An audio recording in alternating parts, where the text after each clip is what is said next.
Bem, nesse módulo trataremos das garantias do contrato de locação. Cauê, qual que é a garantia que eu preciso ter no meu contrato? Você sabe qual que é a minha sugestão para você e a negociação que eu faço para todos os meus clientes? Não tenha garantia no teu contrato de locação. Mas por quê? Vem comigo. O artigo 37 da Lei de Locações vai dizer quais são as garantias aceitáveis num contrato de locação. E há garantias também que não estão naquele rol e que hoje são aceitas comercialmente dentro dessa negociação entre empreendedor de shopping e lojista. As mais conhecidas são seguro fiança, né, o seguro locatício, caução, apólice de seguro, fiador e cotas de participação em fundo de investimento que eu nunca vi ser utilizado. A caução, ela pode ser em espécie, em dinheiro ou em imóvel. Então você cauciona um imóvel, você dá em garantia um imóvel para aquele contrato de locação. O caução em dinheiro, regra geral de mercado, principalmente das locações residenciais, é aquela caução equivalente a 3 aluguéis. Em shopping, dado o custo de operação, dado o custo, né, de todo o empreendimento como um todo, geralmente essa cobrança é um pouco maior. Pode variar de 6, 8 até 10 aluguéis, ok? O seguro fiança é instituído, outorgado por uma instituição financeira, ela acaba sendo cara, ela tem um custo um pouco exorbitante, porque exatamente ele vai garantir todo o teu contrato, todo o ano do teu contrato. E anualmente esse seguro fiança tem que ser renovado. Aí nós temos também a figura do fiador do contrato de locação. O fiador, ele responde pela totalidade dos seus bens. Às vezes o shopping exige que o fiador já indique de cara um imóvel a ser dado em garantia. Ok? Isso pode acontecer. Isso, na verdade, é a regra geral da maioria das administradoras de shopping. E o que acontece? Os shoppings não necessariamente averbam o contrato de locação na matrícula do imóvel do fiador. Tá lá no contrato que obriga o locatário a concordar, a dar anuência para averbar essa locação? Sim. Mas por que o shopping não faz isso? Imagina um empreendimento com mais de 200 lojas. Determinados empreendimentos têm uma rotatividade, um turnover alto, né, uma mudança de cadeiras ali, uma mudança da composição do mix alto, e todo esse trabalho burocrático de averbar, desaverbar, averbar, desaverbar, averbar, desaverbar. E dado o custo que isso gera também. Logo, o que acontece? Os shoppings colocam esse tipo de informação dentro do contrato, que a locação vai ser averbada na matrícula do imóvel, mas não o faz. E qual que é o risco maior? Um contrato de locação com a garantia, tendo por modalidade de garantia o fiador, significa que o fiador é solidário à locatária ou ao locatário, dentre todas as atribuições, dentre todos os deveres, direitos e obrigações do teu contrato de locação. Logo, dentro do contrato é afastado um instituto que permitiria que o fiador dissesse o seguinte: olha, que é um instituto de ordem, que é o benefício de ordem, que nada mais é do que shopping. O locatário te deve, então cobra dele primeiro. Se você não conseguir cobrar dele, aí sim eu respondo por isso. Então, regra geral, todos os contratos de locação afastam esse benefício de ordem. Logo, o fiador responde solidariamente. Então, em eventual execução judicial para cobrar esses valores, o fiador vai ser executado. E qual que é o grande problema? Por isso que eu digo para todos os meus clientes, eu bato na tecla. Na negociação do shopping, diga: olha, o meu contrato não tem garantia, eu não vou assinar. Mas os shoppings costumam assinar sem garantia? Sim, até porque é um ponto positivo para eles. Que a lei de locações preceitua que, se o contrato não dispõe de qualquer das modalidades de garantias previstas, significa que, em caso de débito, o shopping pode se valer de ação de despejo com pedido liminar para te desocupar da loja. E aí o despejo liminar, ele vai te intimar para desocupar a loja. De cara, você vai ter o prazo de 15 dias para desocupar a loja. É óbvio que daí eu tratarei num módulo à parte também das ações judiciais, ação de despejo, etc. Eu vou te explicar com maior cautela e com uma abrangência maior de informações o que se fazer ou como é que funciona esse tipo de ação. Mas é importante ressaltar aqui que ele, diferente de uma ação ordinária, ele tem despejo liminar para te tirar, ok? Quando você tem a figura do fiador no teu contrato de locação, ele responde pela totalidade dos bens. Muito cuidado para uma coisa que eu vou te dizer agora, para uma informação que eu vou te passar que muito lojista não sabe. Num passado não tão distante, existia uma discussão sobre a impenhorabilidade do bem de família, do único bem de família. O que significa isso? Olha, sou fiador de um contrato de locação, tá aqui minha única casa, o shopping exigiu a matrícula do imóvel, ofereci para ele em garantia esse imóvel. Neste sentido, a lei que trata da impenhorabilidade do bem de família vai deixar claro que, caso o fiador entregue o teu imóvel, dê em garantia o teu imóvel por um contrato de locação, a impenhorabilidade desse bem de família cai por terra. Há mais ou menos 2 ou 3 anos teve um julgamento muito importante que começou a ter julgados divergentes sobre essa matéria. Se o que vale mais numa ponderação, né, de direitos de garantias fundamentais, o que vale mais? O direito de credor de receber o débito ou o direito do devedor de moradia?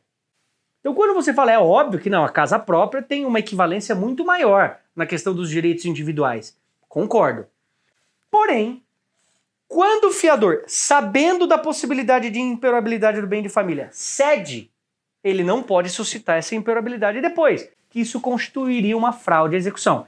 Essa discussão chegou no STF e os ministros do STF decidiram categoricamente que fica completamente afastada essa impenhorabilidade do bem de família, ainda que o fiador tenha dado em garantia o seu único bem de família.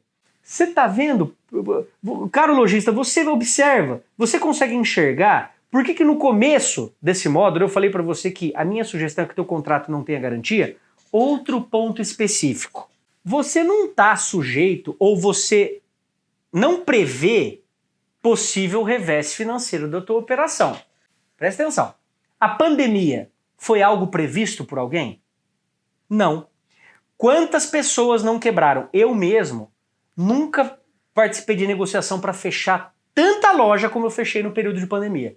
Eu tenho lojistas, clientes meus, que tinham mais de 30 anos de operação, com mais de 10, 15 lojas em shopping center, um negócio consolidado, um negócio que rendia para eles mais uma média de 50 milhões em faturamento por ano, 60 milhões, e sucumbiu completamente com a pandemia. E aí onde entra a figura do fiador? Imagina que dentro de um revés desse financeiro, que abalou completamente as bases econômicas, não só do contrato, mas do teu negócio, da sociedade civil de consumo e etc. Você vai responder com a totalidade dos seus bens. E numa eventual cobrança judicial, o shopping vai pedir a penhora das suas contas, bloqueio e penhora de carro e a penhora do teu imóvel. O teu imóvel vai ser destinado à asta pública, vai ser encaminhado para leilão.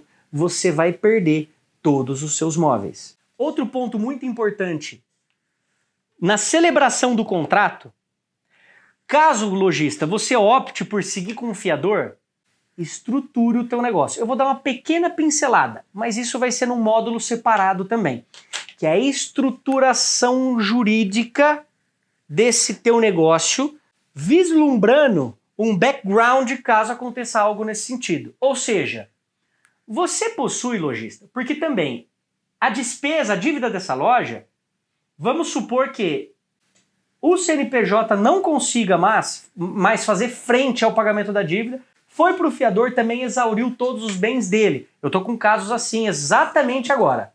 O que vai acontecer? Existe um fenômeno dentro do Código de Processo Civil que se chama incidente de desconsideração da personalidade jurídica.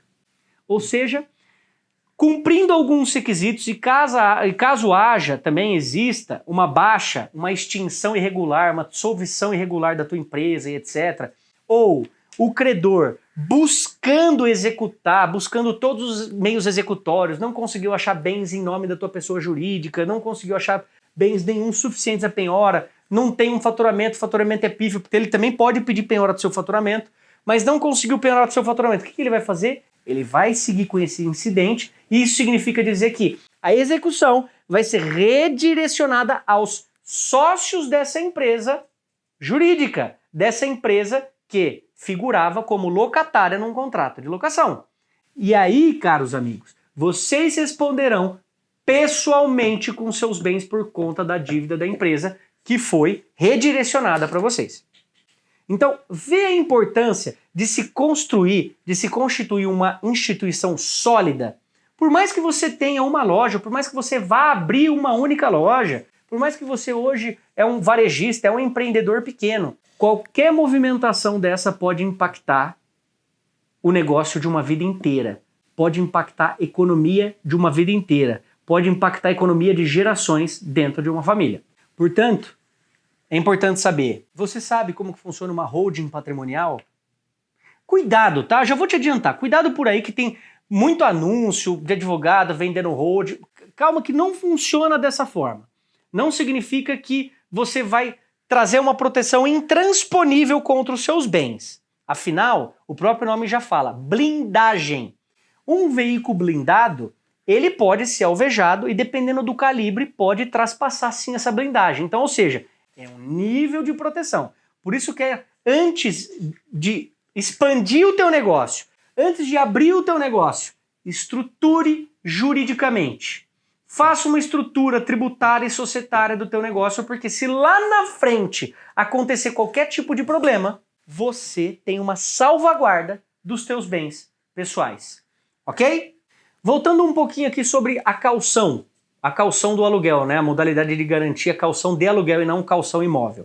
Se você oferece uma garantia que é insuficiente a eventual valor de débito, significa que essa garantia ela é afastada. Em eventual ação de despejo, o juiz também poderá conferir o pedido liminar. Porque a lei de locações prevê o seguinte, que somente haverá pedido liminar em ação de despejo, né, que é aquele pedido urgente para você desocupar o imóvel, caso o contrato esteja desprovido de qualquer tipo de modalidade de garantia, ok? Porém, no exemplo da caução, se a tua dívida for superior, manifestamente superior à caução, significa que essa garantia não vale mais de nada. Então, nesse sentido também, essa garantia será afastada. Outro ponto importante, há shoppings que exigem uma cautela redobrada e, por vezes, pedem uma dupla garantia, ou seja, eles cumulam as modalidades da garantia. Ah, eu quero fiador aqui e quero calção aqui também. Cauê, isso é possível? Não! A própria lei de locações, no artigo 37, vai preceituar que não é possível acumulação de garantias. Cauê, e se isso ocorrer?